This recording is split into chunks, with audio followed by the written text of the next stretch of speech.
And what's your full name? Joe Rommel. Rommel. Is that right, Rommel? Rommel.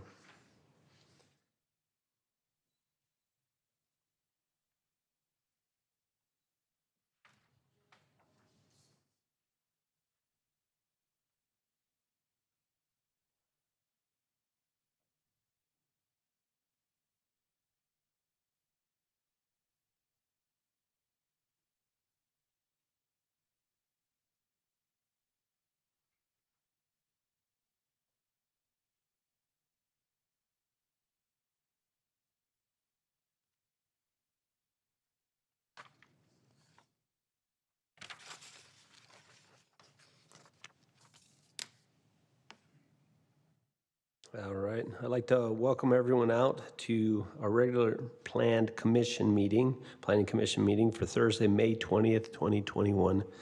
And we will start off with item 2.1, which is the Pledge of Allegiance that Joe Rommel was so kind to offer.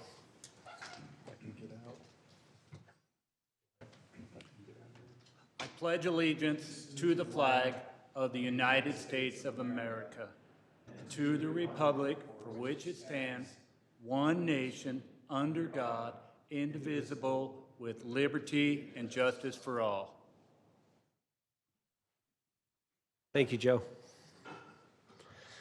We do have a full quorum, and at this time, and I'm going to recognize her now, and I'll probably recognize her later, but this is going to be the last Planning Commission meeting that our dear friend Joy will be present.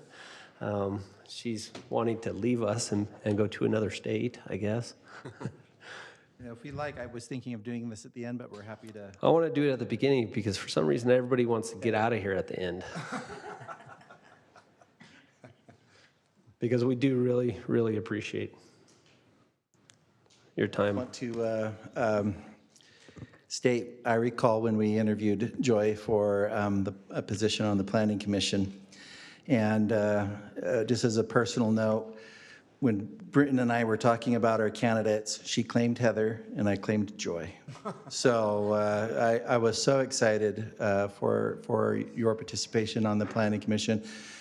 As you all, Heather knows how much I appreciate her too, but anyway, I've just been so delighted to work with you, and I know that COVID has been a big impact on all of us. Your participation online has been notable, and we love seeing your smile, and I've noticed your insight, oftentimes coming from a quiet but very respectful position. But I know you also care deeply about the community and about the environment. And I think we are losing someone who likely would have had much more impact on this community.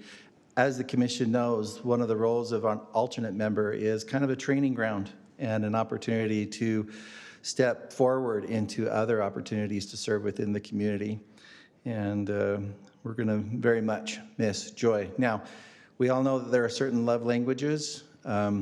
There's words of affirmation, there's touch, there's service. Well, there's a fifth love language that you don't know about, and that's called giving gifts of books. That's my love language, so I am doing so for Joy. So this is very special to me. Thank you so much. Thank you. I like the wrapping paper. Recycled blueprint. Yes. That's what it is. Contour map, yes. A contour map.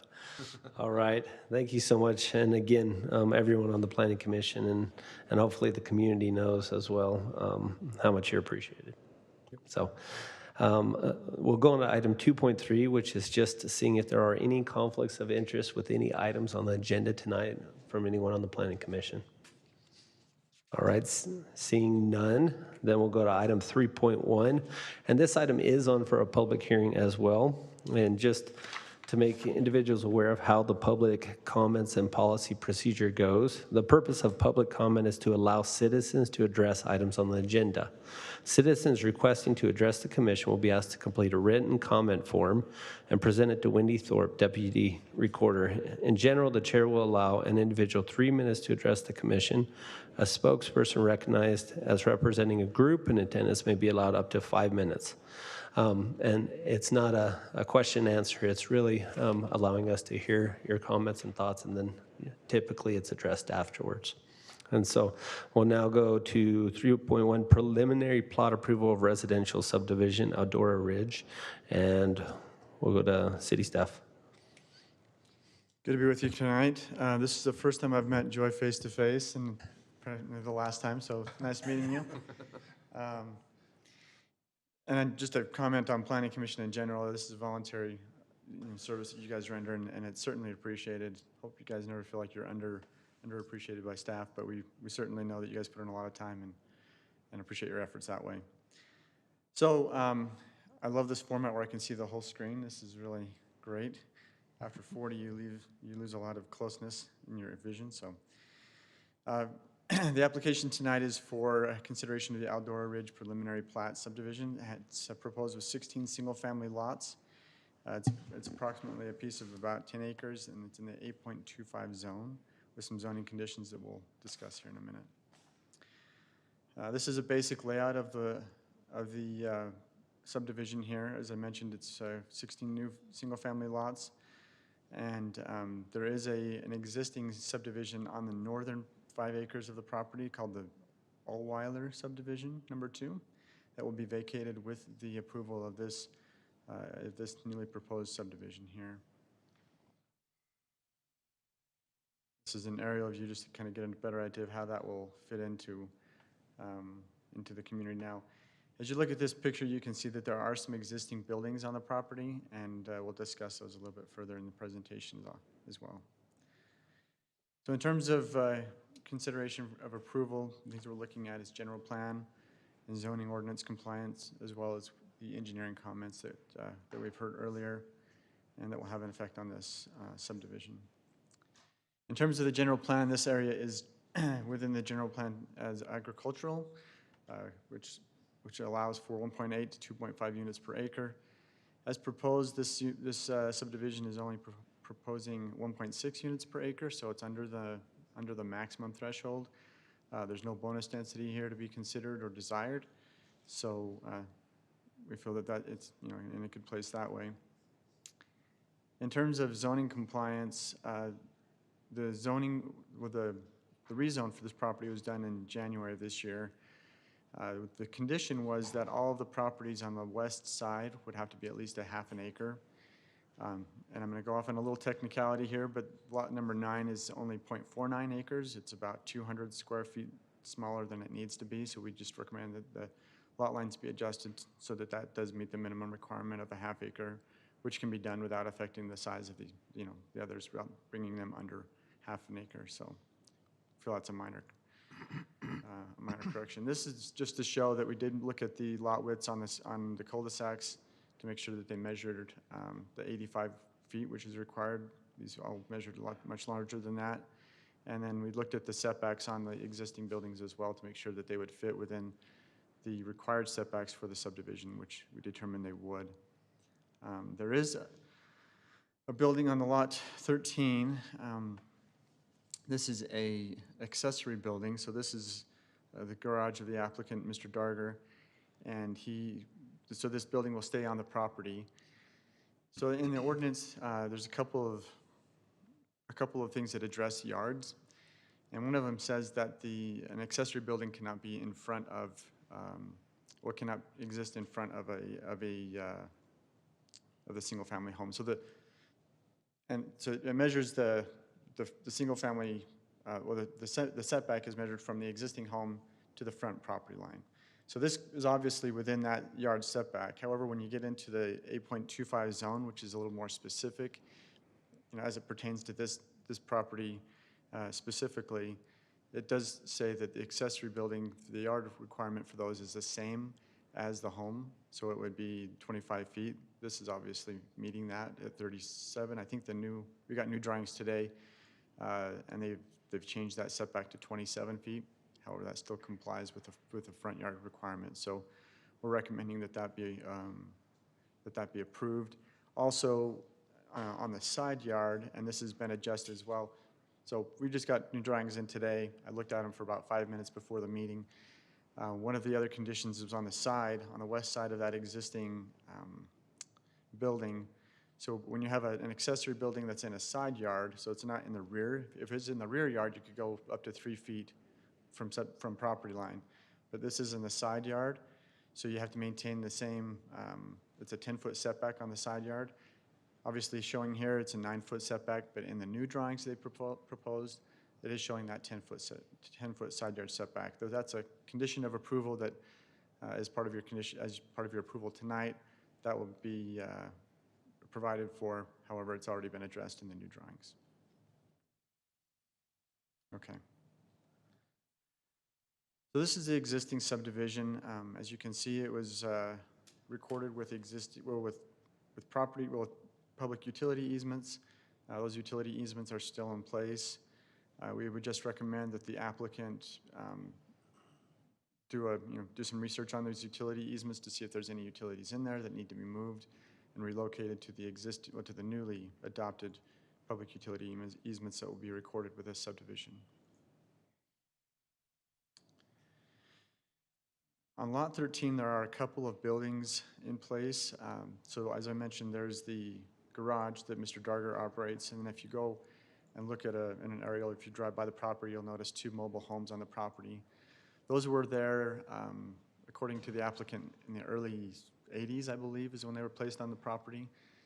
They were done legally when this property was just part of the county. So as part of a non-conforming issue or a grandfathered use, these buildings can legally remain on the property. However, when I drove out there and took pictures of it, I noticed that there was some construction taking place on those. And so I just was curious. I came back to check and see if there wasn't a permit. There was not. So we had our building officials, they've issued a compliance order. I talked to the applicant about this as well. He's fine coming in and getting that building permit and going through that process, which is another condition of approval, is just getting the building permit for the work that's being done out there. The outcome of that building permit should not hold up should not hold up recording the subdivision. That building permit will be resolved within itself and shouldn't affect the subdivision at all. So with those recommendations, the subdivision is compliant with the ordinance and with the general plan, including the zoning conditions that were put in place. And we recommend approval with these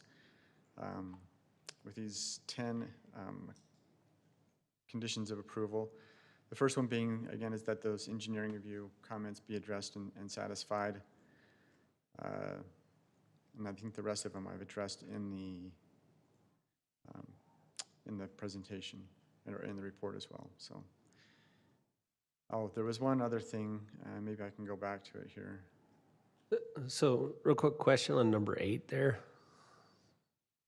Yes. So it says mobile home structure on lot 9 to be removed when home for the owner has been constructed on lot 16.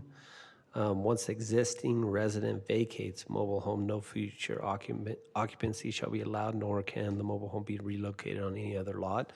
So it's saying that to remove it, but then it's also saying it can be left until they vacate it. What am I not understanding there? So the idea there is, and that this is something that the applicant has discussed with us as well. So the property owner that's on, lot 9, there's an agreement with the property owner and the person that owns that home, or the developer and the person that owns that home. A new home will be built for them on lot 16. When that home is constructed, the folks will move out of their mobile home into the new home, and then that mobile home will be removed from the property, and it won't be able to be placed. Once it's removed from the property, it's not able to be relocated on any of the other lots within the subdivision or any other lots in the city. So that's just saying that they couldn't leave it there in perpetuity. So they couldn't, this kind of forces that to happen, I guess you could say. So if, say that they finish their home, they move out, and they say, oh, we want to move somebody else. No, I into this understand home. exactly what you're saying, and I guess just with how it was worded, I was a little confused. Okay, and we can, if you think of better ways to reword that, you're welcome to Okay, thank you. propose that. And then there's, of course, the street lights and street trees that need to be complied with as well. So are there any other questions that I can address? You were going to go back and provide some. That was the one I was going to talk about. So Chris was way ahead of me. All right, very good. All right. Any other items for, Was this the one What? that the engineering was talking about? which one? Was this the Yes. subdivision that engineering was talking about as well, needing, I forget which lot it was, to provide a separate lot for the Northeast detention? corner, lot 203? I don't think this is the same one. Oh, lot 2. Lot 2, okay. I wanted to make sure of that. Okay, Okay. thank you. Well, let's have the applicant come up and share any additional information, and then this is a public hearing, so I'll open that up, and then we can go back, and we'll go through some of these items. If you want to just state your name, sir. Joe Darger, Great. and thank you. Thank you for all of you for your service. I do appreciate public service. And yeah, this has been a long time. I've been out here since the 80s.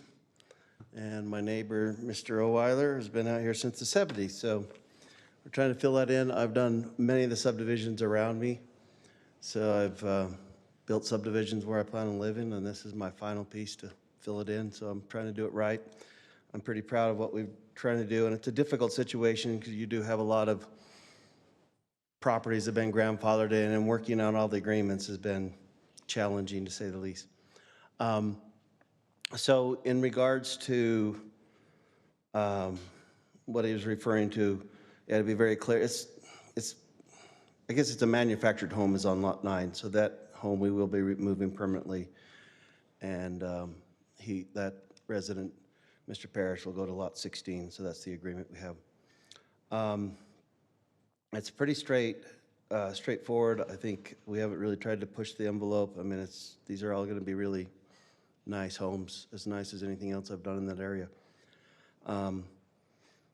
In regards to Lot 2 that engineering brought up,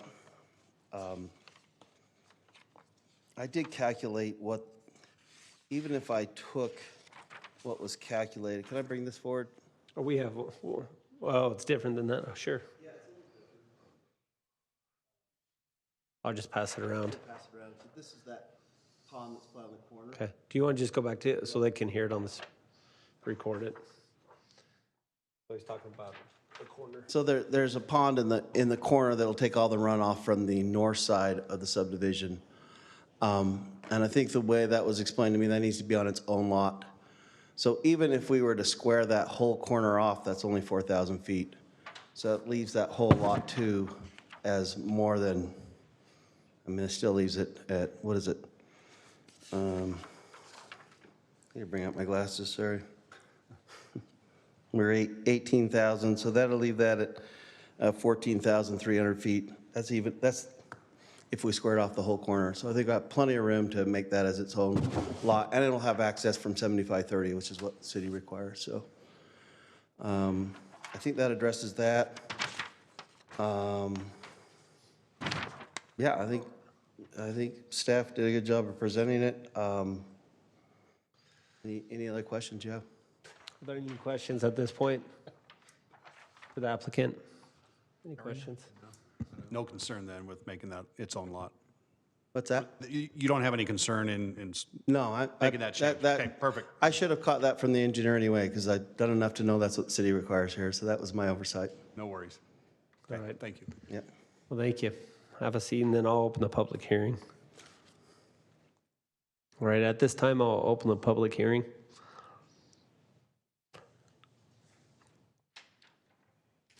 Wendy, did we have any online comments?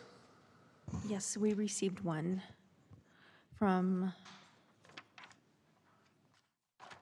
Jerry Cohn. It says, "This is regarding the Eldora Ridge subdivision. I am not able to attend the meeting on May 20, 2021. I live across the street from the proposed subdivision. It was my understanding originally from a previous meeting that any roads coming out of this subdivision would align with Havana Lane. This plot plan looks like the road will come into my front yard. I feel that these should be at least 1/3 acre lots. 7530 West already looks like Redwood Road in the morning and the evening. This subdivision will put at least 16 more vehicles on the road every morning. I feel they should provide at least a small park for this many houses. What are they going to do with the other 8 dwellings already on this property? I hope the Planning Commission takes into consideration the longtime residents this is going to impact. That's it. Thank you, Wendy.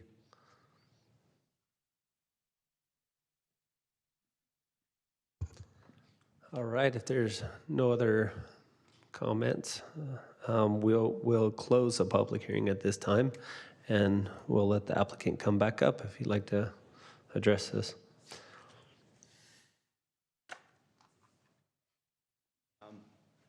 In regards to my neighbor, Mr. Cohn, that's a surprise to me, but I've been there longer than he has. That current driveway is the one that's been existing, so it just makes sense as far as the fill-in to maximize the use of the subdivision.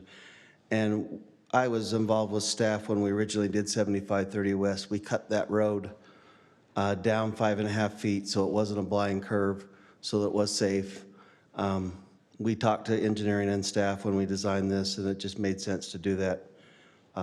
So that's why it was designed that way. All right, thank you.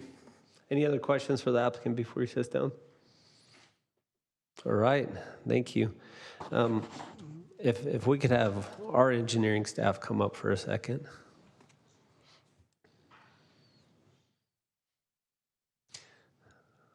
I just wanted to ask, are you comfortable with Lot 2, and did you see what was proposed? Have you seen this yet?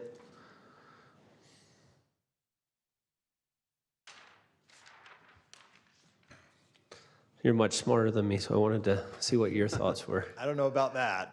I appreciate the compliment.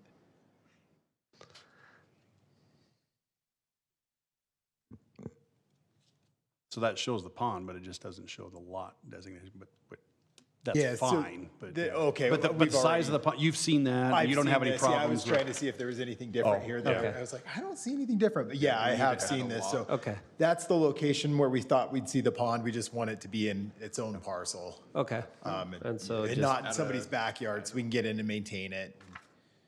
Nope, makes sense. All right, anything else with that, or that you no. see? Okay.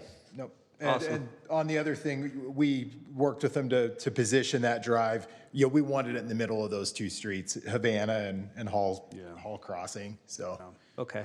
we feel really good about where it's located. So. Appreciate that. Yeah, if it was lined up with Havana, you wouldn't be able to develop that north side Okay. of the lot. I agree with that comment. Then I'll turn to the Planning Commission for additional discussion, if any. The one thought that I'm going to share is if this is, if we do feel comfortable approving it, we probably do need to add an item for the separation of the detention pond. Yeah, can you go to the recommendations slide? 11, number 11. Is there 9 or 10? Which I couldn't remember. 9? I'm ready to make a motion, but. Just real quick, though, the only question I had, if we create, does that create its own lot then? It A would. separate lot? Are they still within the range? And Clint might be able to help us out. Will that still meet the I mean, I'm requirement? assuming they are, because they were underneath it anyways. They were Yeah. 1.6. Just for the size necessary? Yeah, we'll be fine. Okay. All right. Yeah, I'm good. Do it, Then Andy. we'll look to the Planning Commission, make a motion. I'd like to make a motion to approve item 3.1, the request for a preliminary plat approval of residential subdivision with staff's 10 recommendations, and at an 11th, that a separate lot be created for the detention basin that is currently on lot number 2 And do you mind adding on that just to meet city standards? to meet city standards. I'll second that. All right. We'll look for a vote, and that was Andy and then Heather. So we'll call for a vote. Lauren? Yes. Joy? Yes. Brody? Yes. Heather? Yes. Andrea? And Andy. Yes. Thank you so much, guys. Thanks for coming tonight. We'll look at item 3.2 now, which is a request for a site plan review and approval for single-family building elevations for Teton Village Phase 1 and Jackson Village Phase 2. And we'll look for city staff.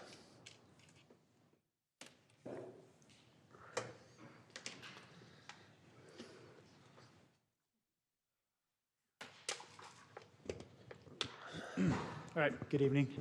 So this is an item we saw on the 6th. At that time, you guys, well, commission voted to continue this item due to they had difficulty determining the details of the site plans and asked that the applicant return with colored renderings. Under guidance of the city attorney, he said that recommendation for those colored renderings were not within purview of the MDA or the design guidelines. Therefore, the applicant doesn't need to present those colored renderings to make this decision. What staff has done, though, is in the packet I prepared side elevations showing a little more clarity, and that's something I probably could have done from the start to make that a little clearer, made your decision a little easier on May 6th. This is the big map. So this is for Jackson Village Phase 2 and Teton Village Phase 1. These are the proposed elevations. This is for the Jackson Village. This is for the Teton Village. This is the color board they originally submitted. And I'm just going to kind of go over the design guidelines before we start breaking down each one of these elevations. So at a minimum, and this is for the Teton Ranch and Jackson Village are the same, other than the minimum yard size. That's the only difference on their design guideline standards. They all require 40% brick or stone on all the front elevations. And the front elevations also need to include 3 design elements, and the side and rear need to include 2 design elements. And as we know, and Bob was brought up during the last meeting, is that the design standards, the examples shown here on the design standards, they're just shown just to represent design elements. They're not intended to necessarily be what the developer has to actually show on their designs. So looking through some of their elevations here, I've just kind of pointed out some of the design elements that I found to show that these homes are in compliance with those minimum standards. The front elevations, again, are showing 40% brick or stone. Majority of the homes have actually accentuated porches that actually stick out further than their garages. I'd probably say about 80% of them do that. They all have decorative columns. There's a difference in materials on their front facades, board and batten, lap siding. There's gable corbels. There's shutters around windows, and et cetera. The side elevations, they have a little less detail on them, but they are meeting that minimum 2 elements from my understanding of, of what the requirements would be. And they have noted on all their plans, and this is one of their conditions as well, is to call out all these design elements on their side elevations and their rear elevations, just to ensure they're meeting that minimum standard. What they're proposing is they're showing a stucco band across the rear and side elevations, and this stucco band is going to be of a contrasting color as well. They're also doing either bump out or pop out window details or fiber cement board detail like in a Craftsman style. And these will also have a contrasting color with the main stucco color of the home. There's I don't know if you want me to go through every single one of these elevations or not, but they're basically about the same here. They all have that minimum 3 details, elements on the front, including the brick and stone, and at least the minimum 2 on the sides and rear. Yeah, I don't think you need to go through every single one. Yep. So at this point, staff does recommend approval with these following conditions. And I'd like to mention too, on condition number 5, initially we were requiring that as a condition that they actually provide brick and stone on the sides that are viewable from the street. Again, speaking with Chase, he says that's a condition we could not impose on the developer. So therefore, we're just asking that, it's a suggestion that they do that, just to help, meet some of our minimum standards, to have some uniformity through the community. And the developer is here, if you have questions for him, and if you have any questions for me. Great, thank you so much. Yep. If the developer's here, want to just state your name and then share any additional information you might have. My name's Derek Wright. I'm one of the owners and president of Wright Homes. I don't have any additional information. I'm strictly here because of, I know we weren't approved 2 weeks ago and I was concerned. So I'm here tonight instead of one of my staff members for that reason. If you have questions, I'm more than willing to answer any questions you have, but we're pretty confident that we meet the requirements as set forth through the Architectural Control Committee, as well as the MDA that we have with the city. So And I don't know, were you able to listen to the I did meeting? not. I just got a report back from my staff member. Yeah, so the biggest thing is what they presented to us did not have any of those requirements that were shown here. There were actually some renderings that actually didn't have what those finished products showed to us later on. And so that's where our concern was. And so we asked him to bring it back with the color boards and other things like that. We did start talking about the other renderings that were there later. But it was funny, we had one rendering without the requirements, and then we had the other renderings that did have it. So something was outlined in the packet you were given, I And that was presume. our concern. And that's why we asked to come back. Your staff did a good job, by the way. Okay. You tried. He did do a good job because I didn't get the Yeah. text that I was expecting that night. Yeah. And it was really that what was presented to us was two different things, and we wanted clarity Well, on a like, lot of it. the color so. scheme was on a different layout, on a Yeah. different home Yeah. than what we were approving. So that was some of the concerns that were there is it just didn't quite match up with the whole presentation. And I'll be honest with you, I think some of the challenge, this was probably something that's changed since this project was approved because there's nothing in the approvals per se that list what you need to see. And so I think that's kind of what put us a little bit behind the 8 ball is we know what we have to present to the Architectural Control Committee, but we didn't. I mean, we had a list from the staff, but there's nothing spells out that, hey, we want to see this, this, this, this, and this. So we're kind of a little bit behind the 8 ball. No, that's good. That's good feedback for us and the staff, and so we can communicate that better next time. I appreciate that. Any questions for the applicant? Oh, we're excited to have you come out. Yep. Yeah, we are. Thank you. Additional discussion? Do you have anything? I do. I just wanted to Your ask. eyes lit up, so I thought you wanted to say something. I was can't getting not excited. talk. Yeah. You know I can't hold back.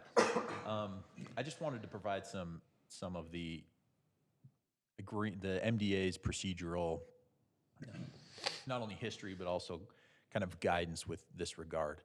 So Sheldon mentioned that, this isn't necessarily in the purview of the Planning Commission. And as I dove into that a little bit more, I believe that is the case. And the reason why is the development agreement was approved by the City Council in March of 2018. In March of 2019, there was an approval letter that required, there are two interesting conditions in that approval letter. One, that all building elevations meet the requirements of the Teton Ranch Design Guidelines. And then two, and this is the one that I believe is inappropriate under in light of the development agreement that was approved by the City Council.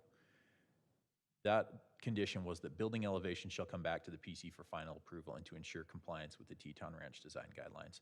So the reason why that's an inappropriate condition is that when the development agreement, including the design guidelines, was approved by the City Council, the administration of that element, design guidelines, becomes administrative, becomes a staff process. So at building permit review, those design guidelines with the elevations become an administrative review for staff to conduct.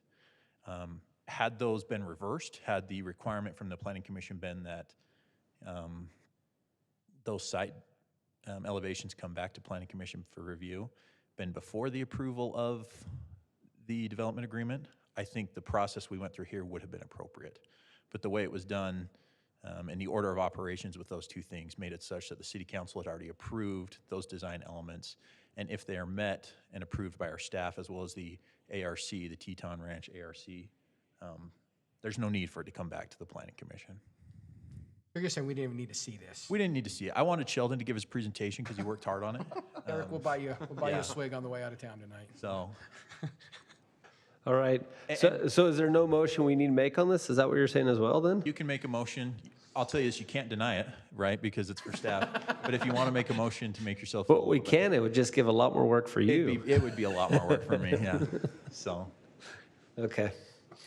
And maybe I'll ask you guys again, if it doesn't matter if we make a motion, do we just move on? Okay. Can I just make a comment? Yeah, go ahead, Brody. So I just have one comment. It's just a recommendation. Just the color schemes. I love what you guys presented in your packet on page 198. It just shows the architectural styles. I like your color schemes that you guys presented. I would recommend that you look at those and kind of give more variety or contrast to the current color boards that you're presenting. That's just a recommendation. I think what you showed us looks great. All right. Now again, I'm going to say if we don't need to make, if we don't even make a motion, then I almost prefer we don't. Yeah, you don't need to make a motion because their application is now with staff, right? They submit plans for review, for staff review, and then a building permit would be issued if those plans are in compliance with the MDA. Okay. I just want to add a comment. Go ahead, Sean. And we're working with Right Homes right now, and we've got their building permits in queue ready to go. So we're doing our best to speed this process along. So we're not holding up any further. And also, I'm sure you guys are aware of our process. So every plan that comes into Planning Commission, all the building permits come through, they're reviewed individually, each one, to ensure they meet that Absolutely. very well. So Yeah. we're not just Yeah, I'm snapping aware these of off that. and letting them go. Nope, I don't We're think very that. I don't think that. Appreciate that. And to be honest, the only reason why I came back is they had renderings that were different than their other stuff. They were showing two things within the same packet, and it got a little confusing. I told them Planning Commission likes to see renderings if you have something. And, Yep. And so, well, all right. Then, I think that's pretty clear, Right Homes. And so we'll just continue on to item 4.1 at this point then, which is a zoning text amendment to consider adopting language to the city ordinances regarding processes for enabling large project master plan communities. And this item is on for a public hearing as well, but we'll turn to city staff. So you get to hear from me again. I don't know Sweet. if you want me at the rostrum. I can hear you from there unless you want to go up there. No, We'll let you decide on that. And, I do need, can you just switch? Where's the clicker up there, Destiny? It's up there. You know what, I'm going to come up to the rostrum. Stretch your legs.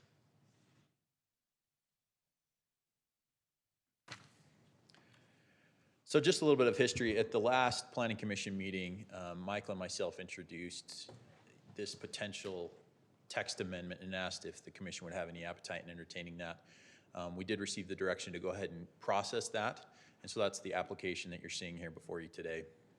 It is a zoning text amendment obviously to Title 10 of the Harriman City Code, and it is in regard to large project master plan communities. This is not the creation of a new zone. It is actually the creation of a tool that allows developers, landowners who qualify to approach the Planning Commission and then the City Council with kind of non-traditional land use, not only development, but other kind of uses that aren't traditional within city code.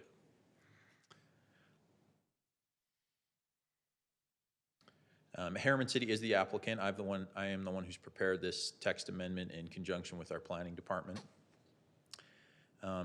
This doesn't apply to any specific area. There's no application for a rezone at this time. Again, it is simply just a tool that would allow owners of land with at least 400 contiguous acres to apply to use this tool. And I'll go into detail about what that tool looks like. As you may imagine, there aren't a lot of areas within the city that this would apply to, right? We're looking more at areas where, topography and infill and other things make traditional zoning tools a little less useful in those areas. Some of those areas include Laguna, Malibu, and then as we look outside of the city at Olympia Hills and Kennecott and other potential annexation areas, this might be a tool that would be useful there.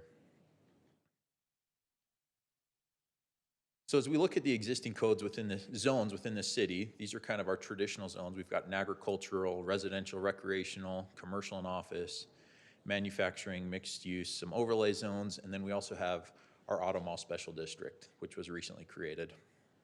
This would kind of fall under that categorization of a large master planned community. Again, that's not the zone itself. That is simply just the tool that allows us to create, or allows an owner to create a zone within that area. So why are we even talking about a large master planned community tool? Again, it's a tool that we can use for areas that have some difficulties in developing, that traditional zoning within the city just may not be useful for.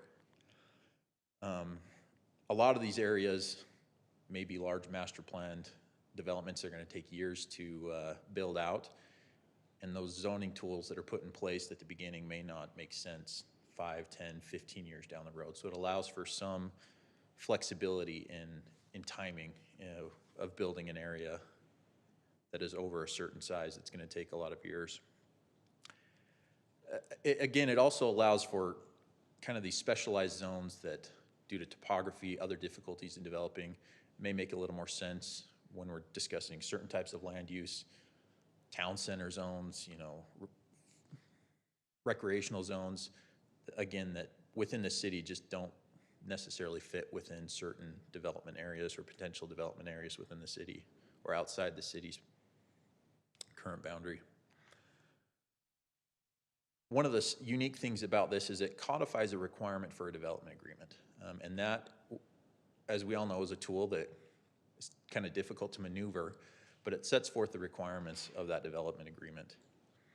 And I'll go into that in a little more detail here.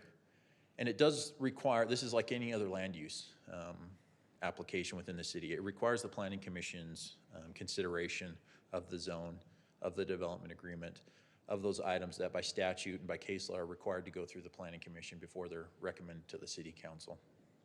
So there's no maneuvering past any of those requirements with this. And again, it does require City Council approval as well. So an owner who qualifies for this, again, who has at least 400 contiguous acres, could apply for a zone change using this tool. The application must include a couple of things. It's got to include the name of the new zone, a map of the property that the zone would apply to, what the permitted, conditional, and accessory uses are going to be, and then, like I said earlier, a proposed master development agreement. The master development agreement does require a number of things. One, it requires, like I stated earlier, that the Planning Commission give their input on the specific land use items within that development agreement, that the City Council also review that master development agreement and exercise its legislative discretion. Again, there's no requirement that they approve this master development agreement or the application for the specialized zone under this tool. It's all within the City's Council discretion to approve or deny that. The requirements for the development agreement, that there has to be a master plan for the project. We've got to identify what the uses are, what the major infrastructure is, as well as what the requirements are for open space, what types of parks we'll see. A lot of the common things we see within a master development agreement. We'll also see development standards, as well as design guidelines for all of the uses within the project, and procedures for making changes to the project. So whether they're administrative amendments, whether they're Planning Commission amendments, or whether they're amendments that require City Council change. There'll also be a term to the agreement, right? We talked a little bit earlier about oftentimes projects of this size develop over 10, 15, 20 years, right? In our case, we have development agreements going back to 2006 that are still being built out under those terms. And then again, a process for amending the agreement, and then a provision that allows the city to be indemnified, and then anything else that we, in this negotiation process with an applicant, determine necessary to be included in the development agreement. Once that is all in place, once the development agreement's in place and the specialized subzone is in place, the implementation of the development agreement becomes administrative in nature. And that's a little bit what I just talked about here with the Right Homes, right? We go through the process, Planning Commission gets their input, we get input, you get input on what the design guidelines are, what the design standards are. All of that can be included in the development agreement. And then once that's approved administratively, or once that's approved legislatively, the execution of that becomes administrative in nature. So the carrying out of those permitted uses rather are are very much administrative in nature. Obviously, there's still some things that have to come before the Planning Commission and the City Council. Preliminary plat approvals, conditional uses, things of that nature still require, by statute and by our city ordinance as well, approval from the Planning Commission and City Council.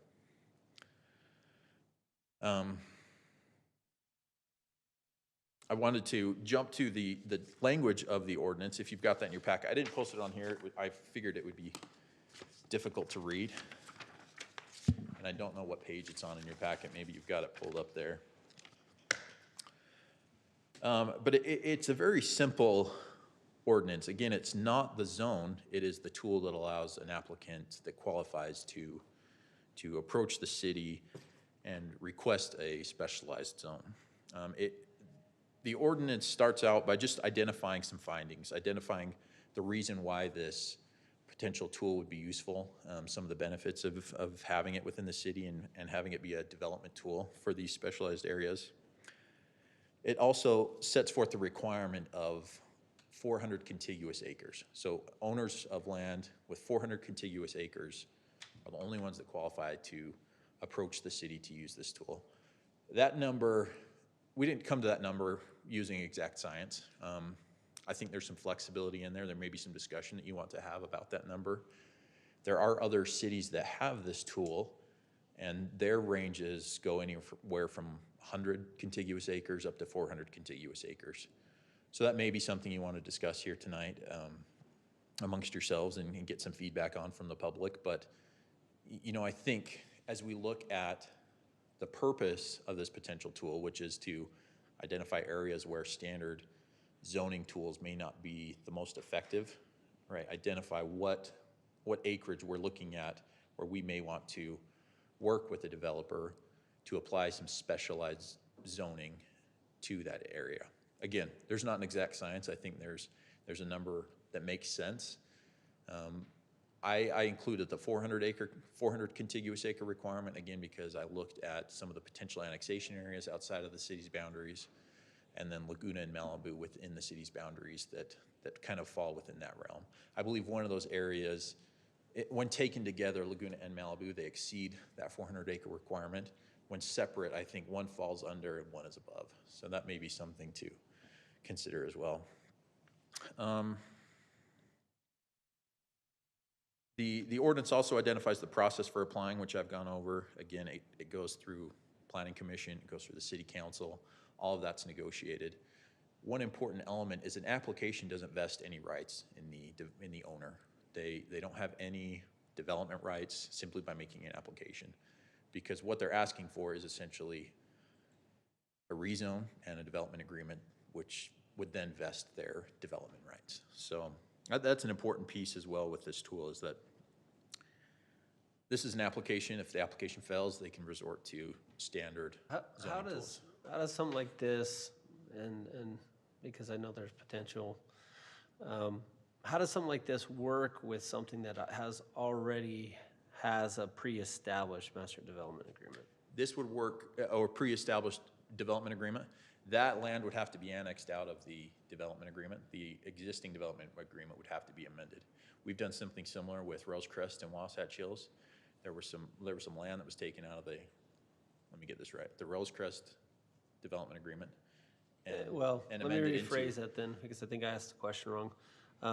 Olympia Hills has a master development agreement that may come into the city, and this may be an overlay zone that goes on top of it. Is it just that master development agreement and this overlay zone if they chose to do it like that?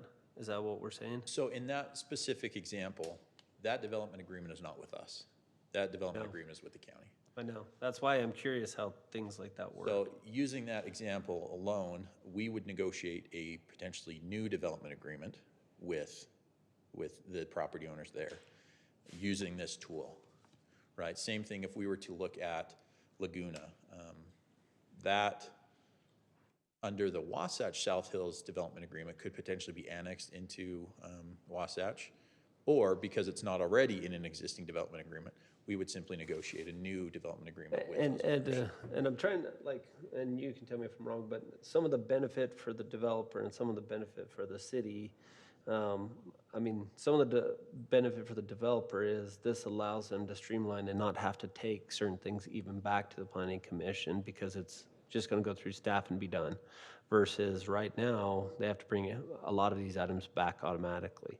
Did I miss that, or is that part of it? It depends upon how the development agreement is drafted, right? Okay. The intent of this is to identify what those items are, get the designs clarified, really bullet those items out and work with the planning commission, work with the city council to draft a development agreement.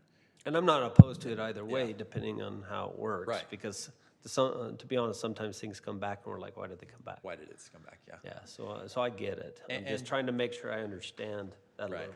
And the this idea in particular. And it's a great question, and I think the intent here is to say we're treating this like an application to create a new zone under which a regular old subdivision could be approved, right? And there are certain things that under that zone they have to meet. There are certain design standards that they have to meet by ordinance under our current code. This would essentially just be creating, again, a specialized zone that applies to a unique area, and identifying what elements should come back and what items don't need to come back and can be administratively approved. So I guess I'm a little confused because I get like these type of developments, like you want a certain portion that's commercial and it functions, right? It's functional. So you're gonna have multiple zones inside of like this big of a master development area, So, right? potentially, right? Yeah. And that would be part of the negotiation process is to identify what, and what zones work best. And this tool doesn't prohibit someone from applying traditional zoning tools within an area. It simply would allow them to create, a specialized zone, probably not for commercial, right? Because we've got pretty robust commercial zoning tools, but maybe for something more residential, or in the case of Laguna or Malibu, something that takes into account the topography, the frontage, the setbacks, things of that nature that might be harder to situate given the current zoning tools. Michael, does this help us with like form-based code or? It can. Yeah, it's really neutral on the type of design standards that come next, but it certainly can facilitate that.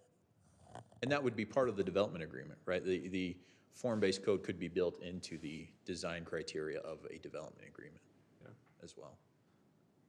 I just worry about the generalness of it is my only concern. Like, I like the flexibility because it's like, if you get a good developer that's like, I really want to do a good product and they're doing form-based code or, this is making a functional versus if we generalize it too much. And Yeah, this is open it up really too much. what I see, and Chase, correct me, but this city has done master development agreements for many years. But the process has just simply not been codified. There has been some recent case law that has given cities some direction that under certain conditions, we do need to make sure we treat this process as a legislative matter and it follows certain standard public hearing practices. Not all master development agreements have to go through that, only certain ones that work to modify or introduce new zoning tools type of thing. So I think this is really the first step of formalizing some type of a development agreement process. Our city council has also been concerned about this. We currently don't collect any fees for a development application, and they take a significant amount of staff time. And so that's another thing that we're looking at doing as well. So we want to make sure we're protecting the public interest, that we establish a legal and appropriate process when processing these types of requests. And this is also just recognizing in our zoning tools that this is a tool that we use for potential development. Again, it's completely at the discretion of the city as to whether or not we think this is the right tool in the right place. But I think this is really formalizing a practice that we have been doing, and given the nature of future growth that is still occurring in the valley and around our city, I think it's something that we will be doing in the future again. And and I almost hate this question when it comes to me from individuals in the public, where they come up to me and they ask, so what benefit to the city does this development bring? And I mean, luckily, most of the time there is a good answer, but I almost ask you, so what benefit to the city does this bring? And I guess I'm looking for my easy answer when somebody asks, because right now it's really coming out that there's a benefit to the developer to streamline it, but what is there a benefit to the city?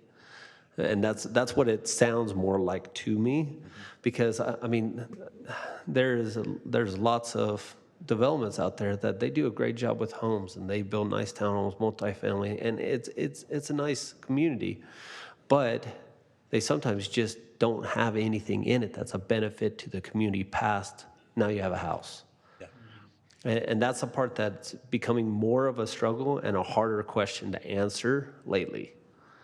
And that's the part that I guess I'm trying to see, how does this become almost a layer on top that adds additional benefit to the city? Because to be honest, a lot of individuals aren't scared of multifamily. They're not scared of single families. They're not scared of a balance, and even to some degree higher density. But then they look at it and they say, but you didn't bring anything to the city, to the community.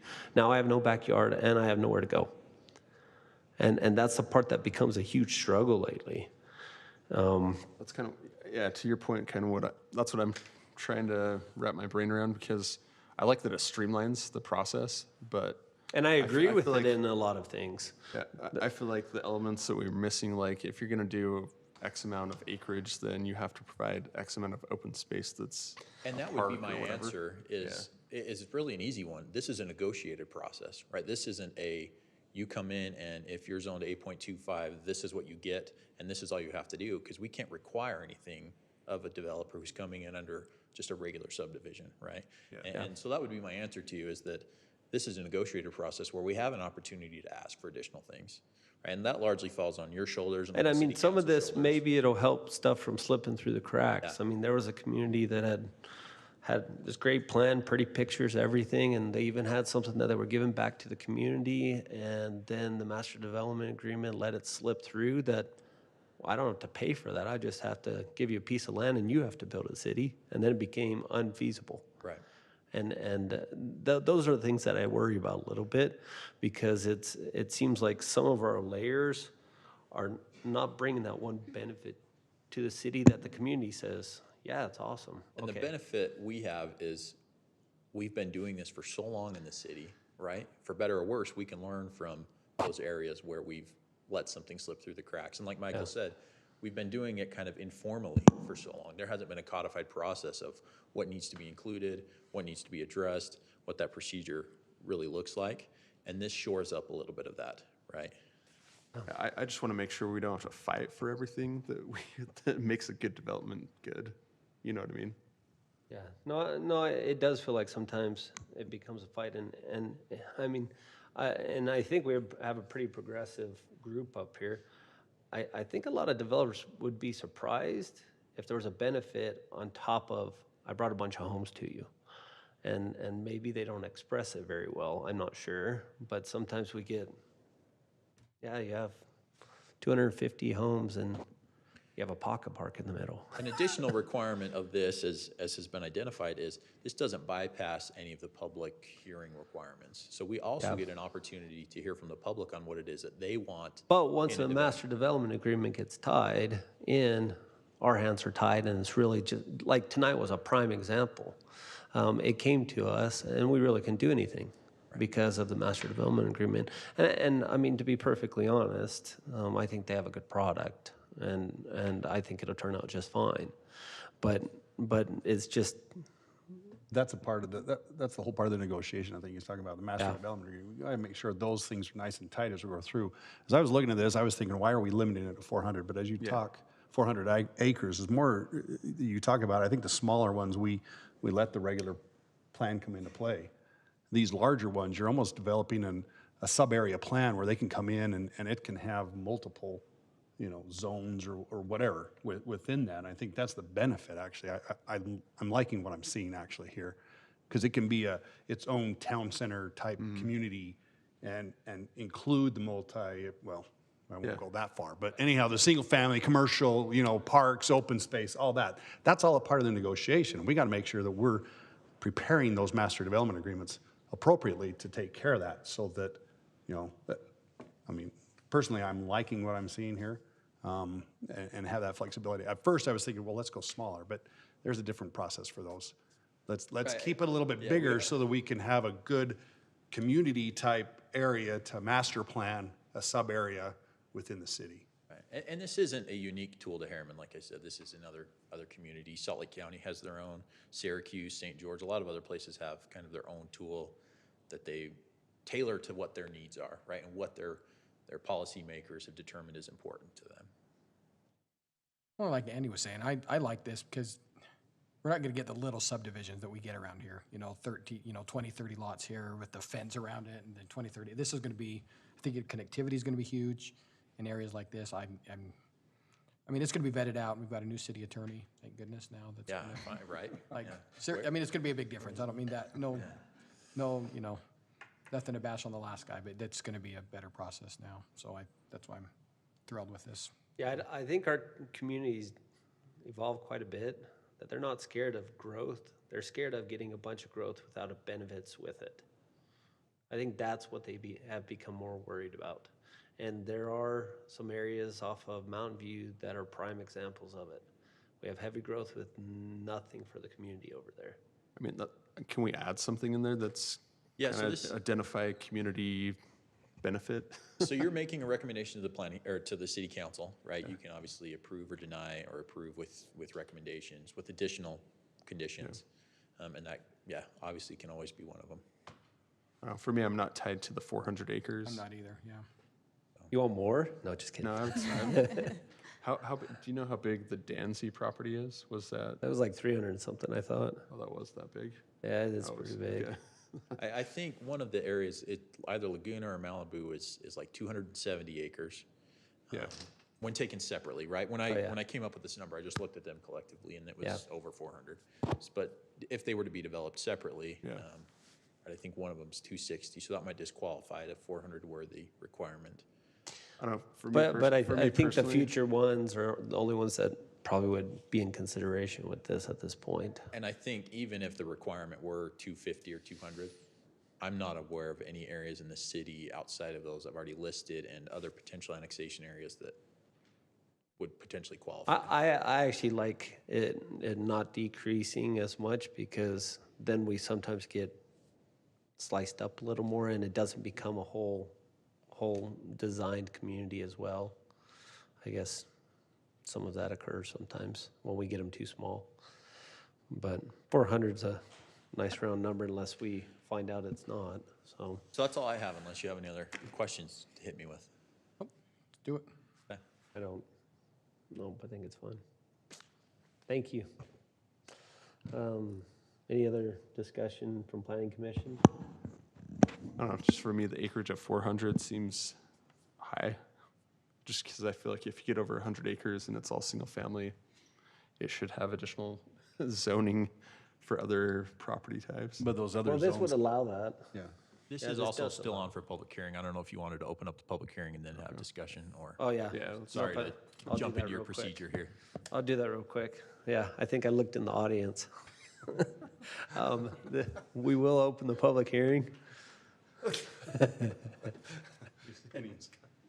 Oh, we do have one individual. Come on up. Great.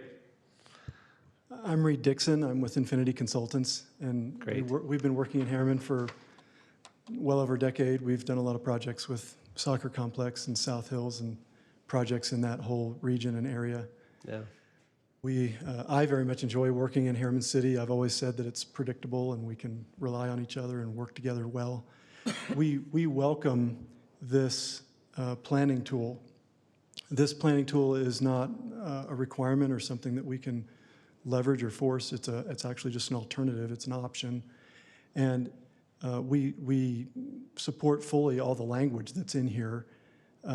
It gives us the opportunity to basically make it easy to answer what are the benefits that the city is getting. So things like access to existing open spaces, or maybe connectivity for trails like this biking hearing that we just had here tonight. Being specific about horses versus bikes versus hikers, so that big animals and little children don't necessarily conflict or have problems. It can have to do with land acquisition that might enhance something, some open space or some recreational opportunities that you already have that could be made much better. These types of tools allow a developer to work with a city to consolidate development where it makes the most sense and master plan even multiple properties and make it all pan out well for the developer, the end user, and the city, and any other stakeholders that are involved. The other tools are a little more bland, a little more dry, and a little less flexible. So we fully support this language and this idea. I do represent Malibu, and Malibu is 268 acres, and so I was a little alarmed when I saw the 400 number. I don't know that that number is magical. I mean, it could be 800. I think we would all say, well, wow, that's pretty big, just like I thought 400 was pretty big. So I think if this is if this is a very desirable design tool for 400, it would also be a desirable design tool for 200. And if it's not obligatory that you entertain it. So if you make it 200 or something smaller, it just gives you more options, not fewer options. So we fully support this. We think it's great language. We think it allows you to be flexible and get all those things that make that question easy to answer when it comes to amenities or creative design or superior architecture or open space preservation, wildlife, all these things, all these good things that you want and that developers can give if they have the right tool to do that. Thank you. Thank you.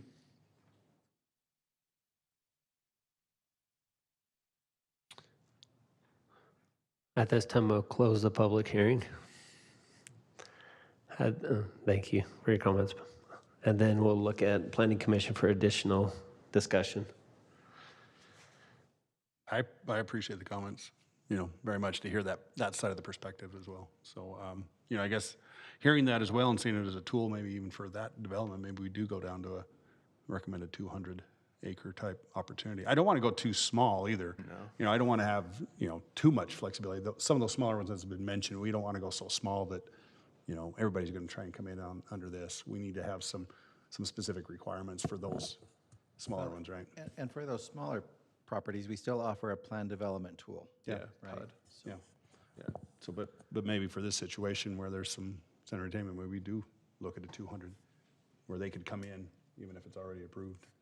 That's my feelings as well. I just feel like once you get over 200 acres, you should have some flexibility with the zoning, because you need other types of zoning to accommodate what you want it to be or what it should be. And I think, like to Reed's point, I think any bigger developments like this are going to be in unique areas of the city. Like up in that area, I would love to be creative. I mean, I think we're tied to certain zones right now in that area that we can't be flexible to give some of those benefits to the city. I mean, if we can get creative in an MDA and with this tool to create some of those benefits, like we want access to those trails up there. Like, I don't know that Reed has that option much in our existing zoning right now to bring that as a benefit to the city, where with this tool, I think 200 is great. And like he said, we don't have to entertain this, I mean. So with the process of amending the master development agreement, item 6 on here, if you want to say, does that, because changes on here, change there, do you foresee, because, and I'm not trying to think negative, but it's hard for me not to worry about some stuff. Do you foresee that being, I bring it back wanting this overlay zone because I, as a developer, want to build more homes and change this zone here? I mean, is that one of the things that can potentially become a problem with this type of thing? Not if you have a good city attorney, because he'll negotiate a maximum number of residential units within the total development, right? So it may. Do you recommend anyone? No. If I do find someone, I'll let you know, right? And that's a standard condition of all of our development agreements, right? The maximum residential dwelling units is set out in from the onset of the development agreement. So I don't see that as being a potential reason. I do see, and again, we discussed the length of build out, right? I do see a potential situation 15 years down the road where we say, man, 15 years ago, we thought it was a good idea to allow a certain specialized zone in this area. That really doesn't make sense now, given our housing needs, the whatever other conditions may exist down the road, to allow that flexibility to amend some zoning or whatever other requirements are in the development agreement to allow for some change. Okay. So you just can't go anywhere is what you're saying? What's that? You just can't go anywhere? Yeah. Is that what you I tried to guess, say? Yeah. Can we add that to there? Put that in the agreement. Yeah. I totally agree with length of master development agreements and things like that should have been implemented on almost everyone that it hasn't. And so that doesn't mean there can't be a renewal of it that could be talked about, but I see some pros and some cons. I see both ways. So I mean, if there's no other discussion, it's really just a recommendation or motion at this time. Where's what we want to do? I'll make a motion to make a recommendation for item, let's see, It's 3.2, or sorry, 4.1. 4.1. Zoning text amendment to consider adopting language into the city ordinance regarding processes for enabling large project master plan communities, with one change to item 10-33-2 basic requirement to make a change from 400 acres down to 200 acres of continuous acreage. I'll second that. All right, motion made by Brody and a second by Lauren, and we'll call for a vote. Andy? Yes. Andrea? Heather? Yes. Brody? Yes. Joy? Yes. And Lauren? Yes. All right, that does it for the agenda tonight. Are there any additional comments from the Planning Commission? So I think that one thing that came up tonight with item 3.2 was how we're being presented the elevations, and I think maybe we need to look at what we want to see and what we're going to require for the developers to bring in their plans. Maybe we want to see it in 3D. Maybe we just have a specific way that we want to put on the books that's specific for our developers. I think that one of the comments made was we're not specific. And so maybe we need to look into that and see if there's something that we can do better. But how would you guys want to see everything? Well, I agree too, because I feel like the renderings that they gave us, like with their master development packet, Their initial renderings were they misleading. they look They were. A+, right? And then when we looked at the other renderings, they looked different from the renderings they showed us. Yeah, there's just different elements. There's just different color schemes. And then Like they were there's different so than the many original pieces that were pictures they showed us. Yeah, so we that's saw three different things. It's like, here's what we're gonna sell you, and then here's what we're gonna actually build. That's what it feels like to me, which is frustrating. And then they come to us and say, hey, we meet the requirements. And I think they did a pretty good job showing us what was missing from the time before. But like for me, I don't know why, but the color scheme's very bland with their color boards. And you look at their renderings that they showed in their packet, I'm like, I don't even see the same color palette that's being used on these homes that we were shown initially. Well, the hard part is with that is they may have it on a palette and decide that's not what they're going to use because they have these 20 that they can use, and they're saying, well, we're just going with these 4 or 5. Yeah. And they can get away with that. And so that's some of what makes it How do you tie difficult things like sometimes. that into what we have any say in? Because I feel like we're like, oh, it would be nice if you guys made those houses look like what you showed us initially. That would be great. Yeah, and there were a few different issues involved on that particular application. One is you're raising a good question, or a good feedback for us, is how can we ensure that we are receiving clear, accurate, and readable information? For example, and this is unrelated to this particular application, but I have recently received an application that had an agent authorization form attached to it that was completely unreadable. The resolution was just too blurry. I don't know how they prepared the document. But, you know, obviously we need to ensure that information that is being received to this by the city and then forwarded to the commission is clear enough that you can do your job. On the other hand, we've also have had some applicants who submit information to us that is very large in scale, and we don't understand why sometimes we get a PDF that is 100 megs large. And then when we attach that to a staff report, you know, that can be really burdensome, not only for you, but also for the public to download and try to, you know, manage those documents. So maybe we can look at that and see if we can tie up some best practices. I don't know how much of this might have to be reflected in our actual standards for applications. However, more specifically to the issue tonight was the fact that as our city attorney started reviewing those standards in the MDA, that's when he became concerned that perhaps a prior decision by a planning commission that would require the resubmittal of these elevations in this form. This is something, and I told Chase, I said, we've done this many times where the developer is wanting to record the subdivision, but they don't know who the builder is yet, right? So we don't have those elevations at that time. And so we've had this culture of saying, well, we'll bring those elevations back when there's a builder involved. And that's what we were doing. This has just been the culture of how we've done business.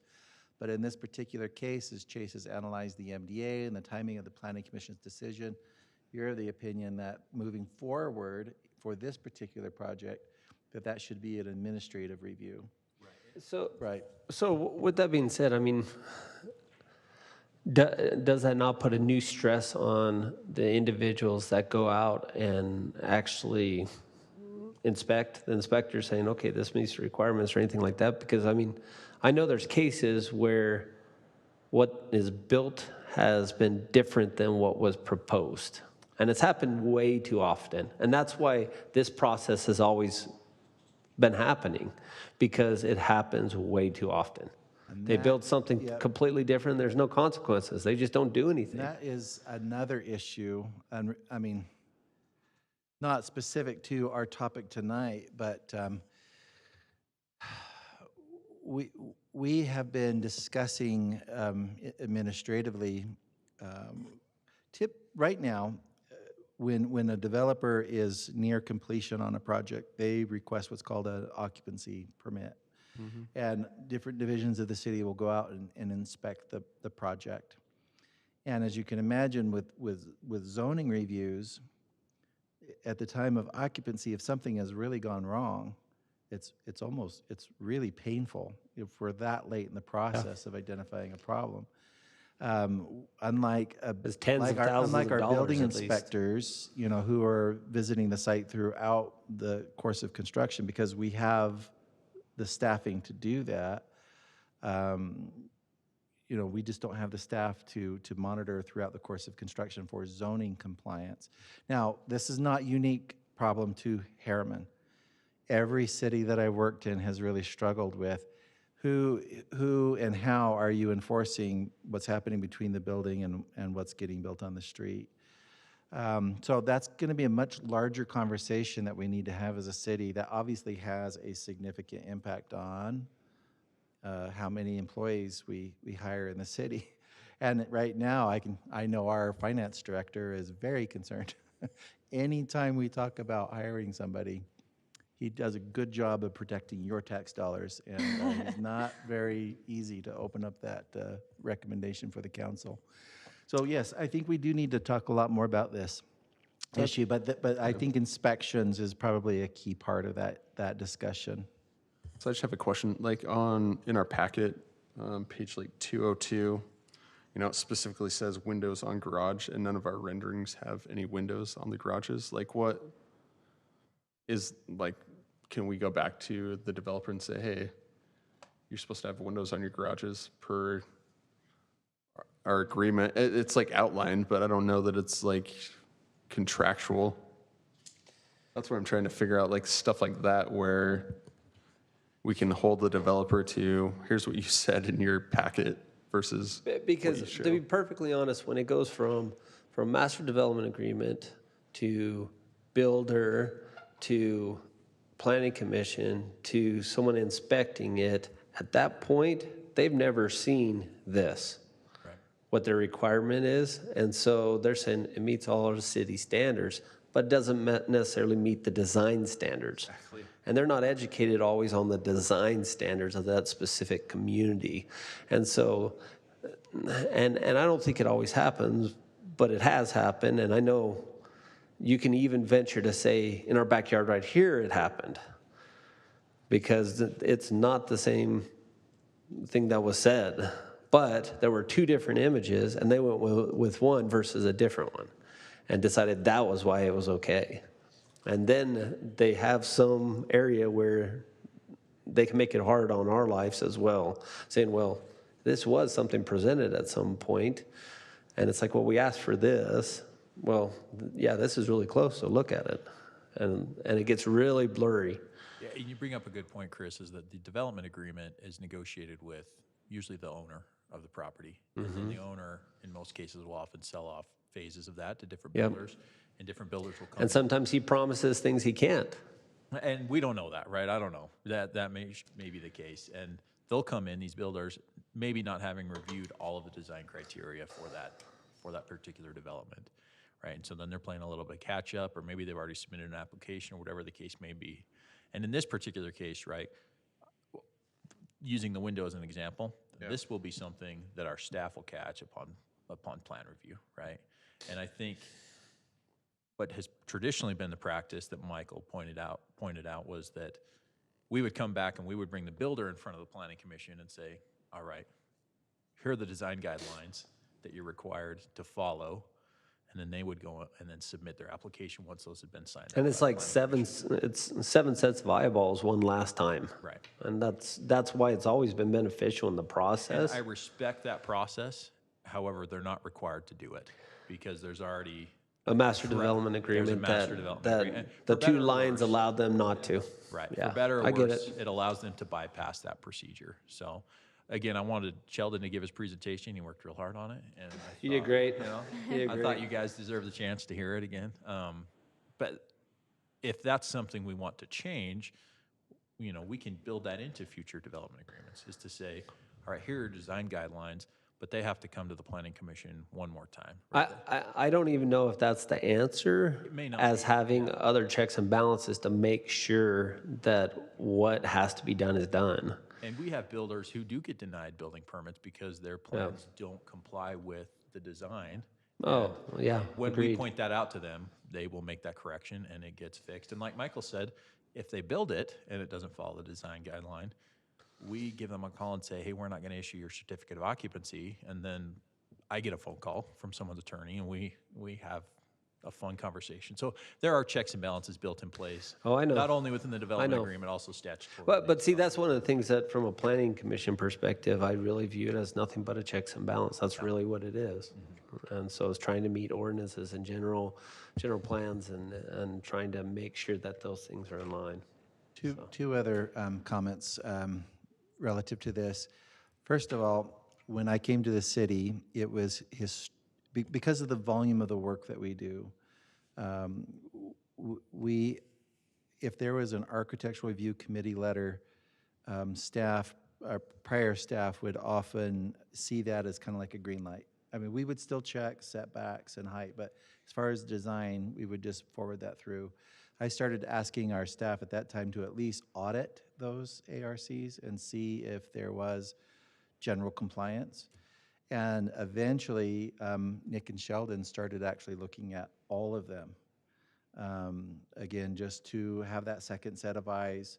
And it's been challenging because every MDA has slightly different procedures and standards. Absolutely. But so we have been working at having a greater level of review through the building permit process. Second thing is I mentioned about having additional help with compliance through course of construction.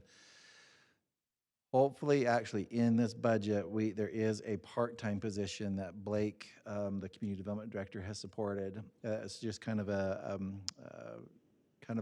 general assistant in processing applications and different projects in the city. We have talked about possibly having that person assist in doing periodic inspections on key projects. That one person couldn't do everything. But we are thinking about having some additional staff that would check maybe some key commercial projects or higher density projects that are getting built in the city. Try and catch compliance earlier on if there is an issue versus, like I said, at the end of the process. So Michael, I have a question for you, and maybe we should just be more, watch for this more, but like on the images that we get, right, there's like windows on the garage, architectural orientation, accented entrance, but then you look to the right on, this is page 205 of our packet, right, it shows design elements and it lists them, but it doesn't list some of the elements that it has highlighted on the images. So my question is, are they gonna go back and say, well, the design elements that we have listed are these, and these other ones were just showing you some ideas? Yeah, this is more of a contractual answer here, and that is what is listed is really what's binding, not the image itself. I think, is that what you're getting at? Well, that's what I'm Brody? trying to figure out. Like here's the image. It's highlighting pieces of the design of the architecture, but then you look at the design elements and it doesn't list some of those. So I'm just wondering if we should be cognizant and say, you need to say windows on garages in design elements since you listed it out versus just highlighting that on. And the answer is yes to that, right? That is something I've noticed as well, is we've got pictures that are depicting, that are capturing the required design elements, but they're also including others that are not I don't know if you can go to page 205. Yeah, one of my favorite houses right here. It's never going to be built. Because it's way over the minimum requirement. Yeah. And I will say, and using Teton. Oh, there you go. Some of them will be built. Using the Teton Ranch development agreement as an example, there is, let me find it here quickly.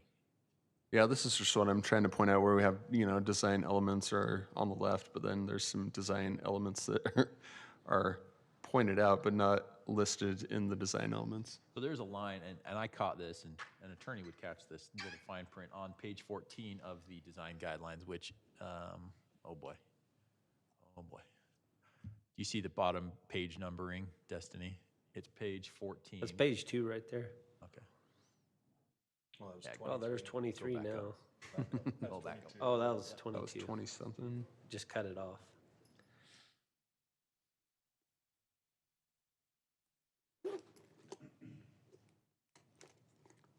And 14. So there's that phrasing at the bottom, right? Home illustrations shown are representative.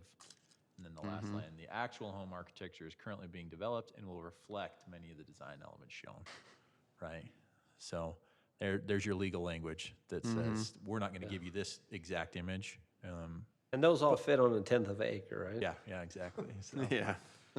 so no, but I agree with you, Brody, and that's something Okay. as we, Should you watch know, as out we for maybe that. use this tool that we just talked about tonight and maybe enter into new development agreements, we say, hey, Yeah. if what you're going to give us, or what we're going to require in terms of design guidelines are items A through F, then depict something with just those items, so we know what the baseline looks like. Yeah. You know, I think it's nice to have the pictures and everything, but this is a They're prime beautiful example. homes. Yeah. Yeah, I think we'll just catch that. We'll look at the design elements and then see what they're pointing out and say, you need to put those on the other side.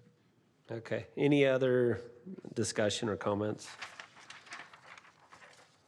All right, then, future meetings, Wednesday, May 26, 2021, City Council meeting, Thursday, June 3rd, 2021, Planning Commission meeting, and Wednesday, June 9th, 2021, City Council meeting. Motion to adjourn? So moved. All in favor? Okay. Thank you, guys, and Joy, thank you so much for your service. We were Are we going supposed back to into our work reconvene meeting? to the work session. Okay, I apologize. would we like to recommence to the work meeting if needed? We have one item One item. that we can discuss, item I amend my motion. I need to 1.5. amend my motion. Do what? Do I need to amend my motion? No, well, it still says adjournment right here. You still in have to 7. adjourn the other. And then we go back to a work meeting. It just says we can go back to a work meeting if needed. So we'll open up the work meeting.